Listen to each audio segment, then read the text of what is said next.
Box office దగ్గర recent గా వచ్చిన బిగ్గెస్ట్ పాన్ ఇండియా మూవీస్ లలో ప్రభాస్ నటించిన సినిమాలే ఎక్కువగా ఉండగా ఓపెనింగ్స్ నుండి మంచి రన్ను ఈ సినిమాలలో సలార్ అలాగే కల్కి సినిమాలు సొంతం చేసుకున్నాయి. వీటిలో కూడా కల్కి ఎక్స్ట్రీమ్ లాంగ్ రన్ ను సొంతం చేసుకుని ఊహకందని విజయాన్ని సాధించింది. ఇప్పుడు ఈ సినిమాల తర్వాత ఇండియా వైడ్ గా భారీ క్రేజ్ నడమ రిలీజ్ అవుతున్న మరో పాన్ ఇండియా బిగ్గెస్ట్ మూవీ దేవర సినిమా భారీ లెవెల్లో రిలీజ్ కి సిద్ధమవుతూ ఉండగా రిలీజ్ కి 4 వారాల ముందు నుండే ఓవర్సీస్ లో ఈ సినిమా బుకింగ్స్ పరంగా అద్భుతాలను సృష్టిస్తూ దూసుకుపోతూ ఉంది. ఇప్పుడు రిలీజ్ కి 2 వారాల వరకు టైం ఉండగా రీసెంట్ గా రిలీజ్ అయిన సలార్ అలాగే కల్కి మూవీ ప్రీ బుకింగ్స్ అలాగే దేవర సినిమా ప్రీ బుకింగ్స్ ను గమనిస్తే ఏ సినిమా ఎక్కువ జోరును చూపెడుతుంది అన్నది ఆసక్తికరంగా మారగా ముందుగా సలార్ సినిమా రిలీజ్ కి 2 వారాల ముందు అమెరికాలో ప్రీ బుకింగ్స్ పరంగా 360 లొకేషన్స్ లో బుకింగ్స్ ను ఓపెన్ చేయగా 21,000కు పైగా టికెట్ సేల్స్ ను సొంతం చేసుకుని 6 లక్షలకు పైగా డాలర్స్ ను సాధించింది. తర్వాత కొంత గ్యాప్ లో రిలీజ్ అయిన కల్కి మూవీ 2 వారాల ముందు ప్రీ బుకింగ్స్ పరంగా 475 పైగా లొకేషన్స్ లో ఓపెన్ అవ్వగా 33,000కు పైగా టికెట్ సేల్స్ జరిగాయి.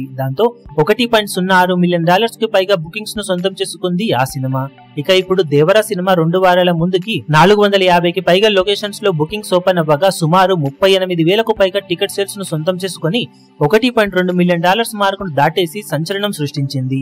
షోల పరంగా కూడా కల్కి కన్నా తక్కువ షోలతోనే ఓపెన్ అయిన దేవరా మూవీ రికార్డు బుకింగ్స్ తో దూసుకుపోతూ ఉండటంతో ప్రీమియర్స్ లో కలెక్షన్ల పరంగా రికార్డులను నమోదు చేయడానికి అవకాశం ఎంతైనా ఉందని చెప్పాలి. ఇప్పుడు ఏమాత్రం టాక్ పాజిటివ్ గా ఉన్న లాంగ్ వీకెండ్ లో సెన్సేషనల్ కలెక్షన్లను ఈ సినిమా సాధించడానికి అవకాశం ఎంతైనా ఉంటుందని చెప్పాలి. ఇప్పుడు ఈ వీడియో మీకు నచ్చినట్లయితే లైక్ చేయండి, షేర్ చేయండి, ఛానల్ ను సబ్స్క్రైబ్ చేయడం మాత్రం మరవకండి. ఏ చిన్న అప్డేట్ ను మిస్ అవ్వకూడదు అనుకుంటే బెల్ ఐకాన్ ను ప్రెస్ చేయండి.